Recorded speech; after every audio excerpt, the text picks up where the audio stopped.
मंगलवार को Allahabad high court ने संभल स्थित शाही जामा मस्जिद से संबंधित सफेदी और सफाई की मांग वाली याचिका पर सुनवाई की। इस दौरान हाई कोर्ट ने अपने आदेश में कुछ ऐसा लिख दिया जिसके कारण अब संभल मस्जिद विवादित ढांचा कहा जाने लगा। कई लोगों में इसे लेकर अब संदेह पैदा होने लगा कि आखिर विवादित ढांचा मस्जिद को क्यों लिखा गया। इसे लेकर लोगों में कंफ्यूजन भी है। अब आखिर विवादित ढांचा क्यों लिखा गया, चलिए आपको इसके पीछे की सच्चाई क्या है उसे बताते हैं।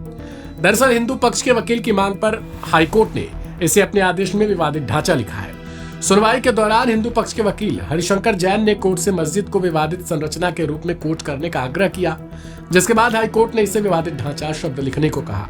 सवाल है कि हिंदू पक्ष के वकील की दलील में ऐसा क्या कोई कानूनी पेच था जिसके कारण हाईकोर्ट ने भी इसे तुरंत मान लिया। इसके पीछे का कारण खुद सुनवाते हैं हिंदू पक्ष के वकील विष्णु शंकर जैन से। ये डिस्प्यूटेड विवादित शब्द कैसे आया? मैं आपको बैकग्राउंड बता देना इसका इम्पोर्टेंट है।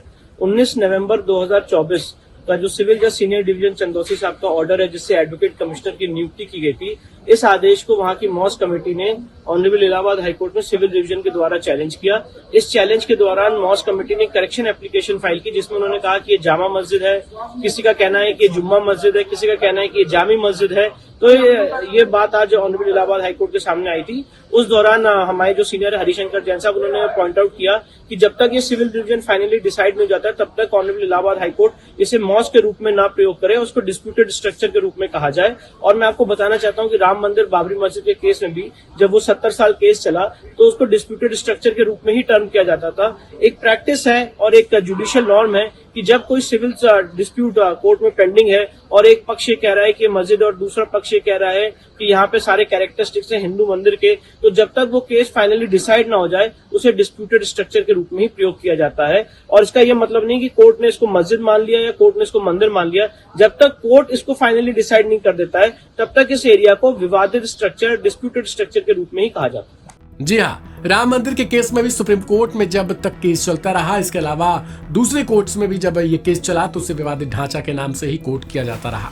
क्योंकि जब किसी चीज पर दावा किया जाता है और प्रमाण होने की बात भी कही जाती है, उस अवस्था में दोनों ही दावों पर एक जैसा व्यवहार किया जाता है। हालांकि इसका अर्थ ये नहीं होता कि एक पक्ष केस जीत गया होता है। इसे विस्तार से समझाया है खुद विवादित ढांचा लिखने के लिए रिक्वेस्ट करने वाले हरिशंकर जैन ने। मौजी ढांचे को विवादित ढांचा बताया गया जामा मस्जिद वाले मामले में, तो क्या कहेंगे इसको लेकर आप? देखिए, नई प्रक्रिया है। जब कोई दो पक्षों में विवाद होता है तो उस ढांचे को, उस इमारत को विवादित इमारत ही बोलते हैं। किसी के मस्जिद कहने से मस्जिद नहीं हो जाएगी। अगर कोई नारा लगाता रहे मस्जिद थी मस्जिद है तो हम भी कहेंगे उसका मंदिर थी मंदिर रहेगी। तो कोर्ट में मामला चल रहा है तो कोर्ट में विवादित ढांचा ही कहा जाएगा। और जब तक कोर्ट में फैसला नहीं हो जाता इसको मस्जिद नहीं कहा जा सकता।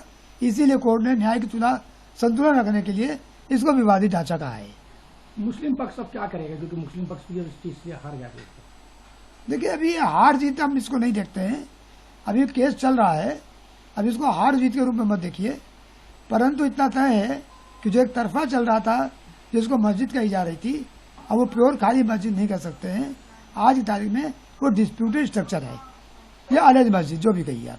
तो इस पर रंगाई पुताई के साथ साथ गंदगी की भी बात की गई है। देखिए, गंदगी की सफाई हो, ऐसा ही सफाई कर रहा है कोर्ट के आदेश से, उसमें किसी को दिक्कत नहीं है।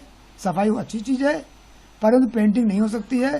पेंटिंग ने मेरा विरोध है और कोर्ट ने 10 मार्च लगाया है। देखिए आगे क्या होता है। अब इलाहाबाद हाई कोर्ट मस्जिद कमेटी की अर्जी पर 10 मार्च को सुनवाई करने वाला है। गौरतलब है कि मस्जिद कमेटी की ओर से रमजान के दिनों में मस्जिद की पुताई और सफाई के लिए आदेश जारी करने की अपील की गई थी। इसके साथ ही मस्जिद कमेटी का कहना है कि मस्जिद की साफ सफाई शुरू है, लेकिन नमाज के लिए सफेदी कराने की भी इजाजत दी जाए। मस्जिद समिति ने हाईकोर्ट से एएसआई की रिपोर्ट खारिज करने की भी मांग की थी और कहा था कि एएसआई गार्जियन है, मालिक नहीं। गौरतलब है कि एएसआई ने हाईकोर्ट को अपनी रिपोर्ट में कहा था कि मस्जिद में सफाई की जरूरत है, पुताई या फिर सफेदी करने की नहीं। देखना दिलचस्प होगा कि अगली सुनवाई में अब इस मामले को लेकर क्या कुछ होता है। फिलहाल इस रिपोर्ट को लेकर आप अपनी प्रतिक्रिया कमेंट बॉक्स में जरूर लिखें। ढेर सारी खबरों को देखने के लिए अभी सब्सक्राइब करें